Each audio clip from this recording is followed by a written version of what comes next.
Welcome back to my channel. अस्सलाम वालेकुम friends, कैसे हैं आप सब? उम्मीद करते हैं सब ठीक ठाक होंगे, खैर वाफियत से होंगे। और आज आपके साथ जो होम रेमेडी शेयर करने वाली हूँ बहुत ही ज़बरदस्त है, बहुत ही ज़्यादा इफेक्टिव है। और इसको तैयार करने के लिए आपने मेरे ही बताए तरीके के मुताबिक उसके इंग्रेडिएंट्स लेने हैं और उनको फिर तैयार करके रख देना है।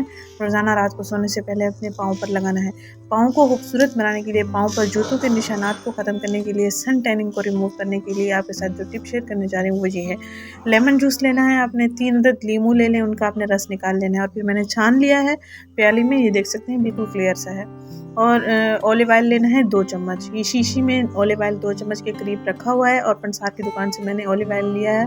खुला ही इस्तेमाल करती हूँ क्योंकि पंसार वाली चीज़ें बहुत अच्छी लगती हैं मुझे। ऑयलिंग वगैरह जो भी होती है वो मुझे पंसार से ही लेनी होती है। तो 2 चम्मच इसमें शीशी में पड़ा हुआ है ऑलिव ऑयल और इसमें आपने 4 चम्मच ग्लिसरीन ऐड करना है। Lemon juice, glycerine, olive oil, इन चीज़ों का आपने एक बाटल में मिक्सचर तैयार कर लेना है और फिर रख देना है।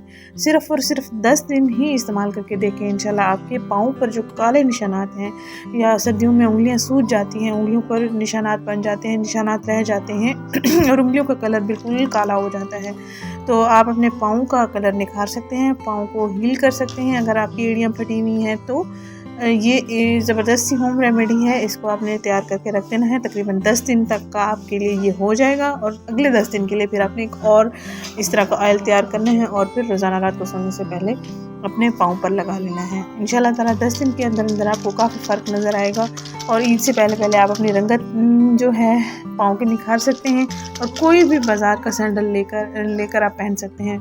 बहुत सारे लड़के पाँव पर काले निशानात की वजह से सैंडल्स नहीं पहनती हैं, तो अच्छी बात है सैंडल अगर कम यूज़ करें तो, लेकिन सैंडल्स पहनने भी पड़ते हैं, तो लाजमी ट्राई करें ये